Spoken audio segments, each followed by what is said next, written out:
Why Silicon Valley Bank imploded and what it could mean.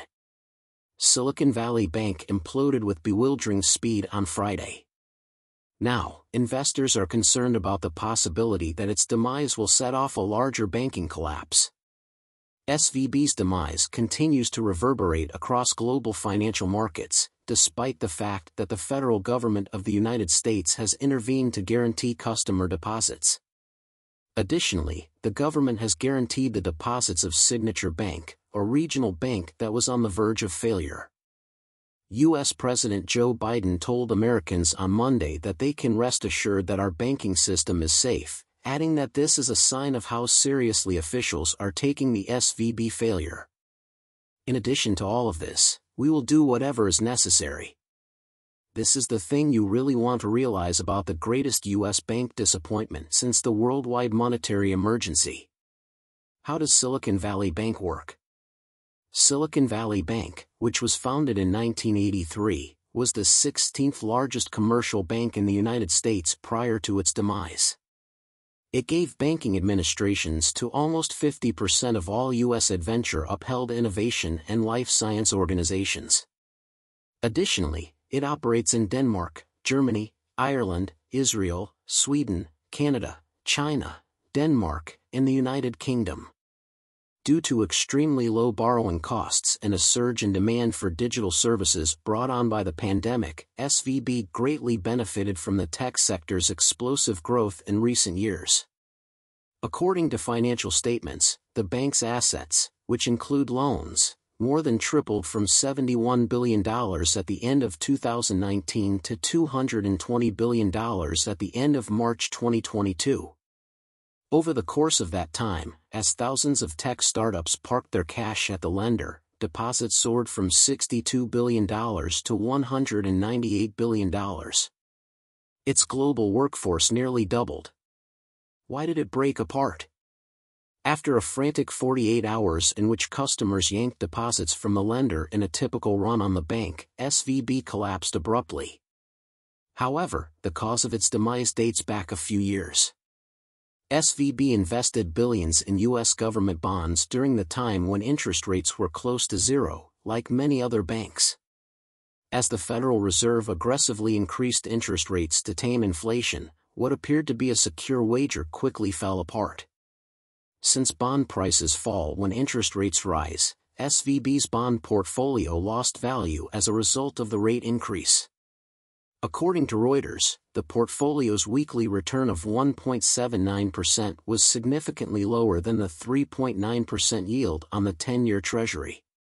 Tech startups had to put more money toward paying off debt as a result of the Fed's recent rate hikes raising borrowing costs.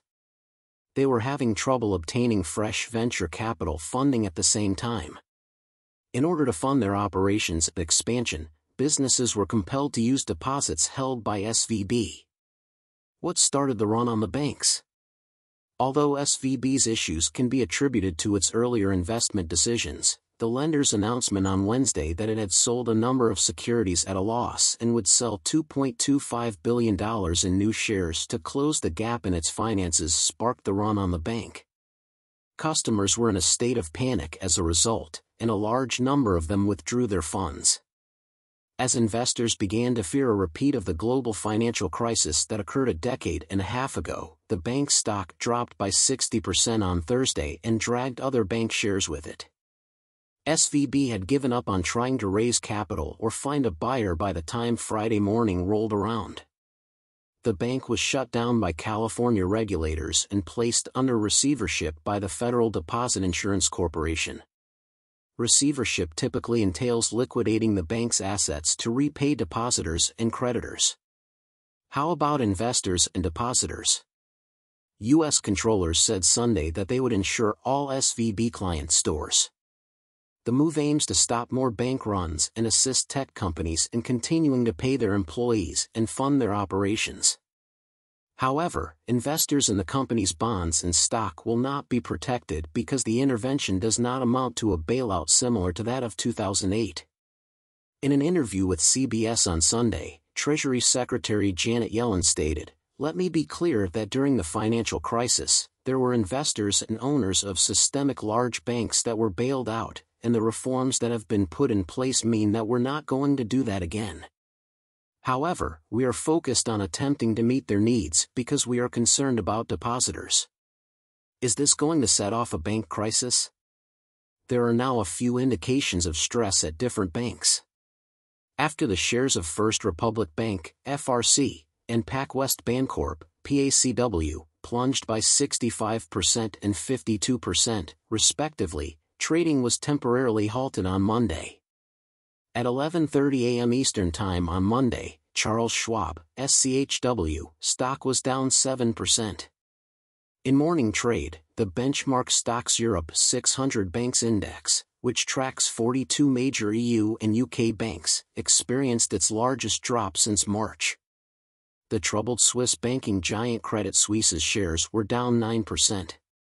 SVB isn't the main monetary organization whose interests into government bonds and different resources have fallen emphatically in esteem. According to the FDIC, U.S. banks had $620 billion in unrealized losses at the end of 2022, assets that had decreased in value but had not yet been sold. The Federal Reserve stated on Sunday that it would provide additional funding to eligible financial institutions in order to prevent the next SVB from collapsing, indicating that regulators are concerned about broader financial chaos. The majority of analysts point out that banks in the United States and Europe now have much stronger financial buffers than they did during the global financial crisis. Additionally, they point out that SVB was heavily invested in the technology industry, which has been particularly hard hit by rising interest rates.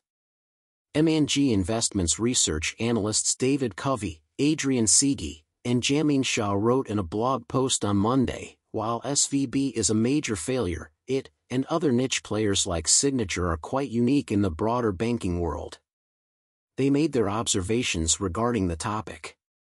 From a credit standpoint, it is unlikely to cause any of the large diversified banks in the United States or Europe any significant issues because it is so unique, in our opinion. Why did HSBC spend £1 to acquire the UK company? Monday, HSBC intervened and purchased SVB UK for £1.2, securing the bank deposits of thousands of British tech companies. The Bank of England would have declared SVB UK bankrupt if no buyer was found, leaving customers with only guaranteed deposits of up to £85,000, $100,000, or £170,000, $200,000, for joint accounts. The HSBC salvage is fabulous news for the UK startup environment, said Piotr Pisars, the chief of Uncapped, a monetary tech startup that loans to different new businesses. He told CNN, "I think we can all relax a little bit today. The acquisition strengthens our commercial banking franchise and enhances our ability to serve innovative and fast-growing firms, including in the technology and life science sectors, in the UK and internationally," according to HSBC CEO Noel Quinn in a statement.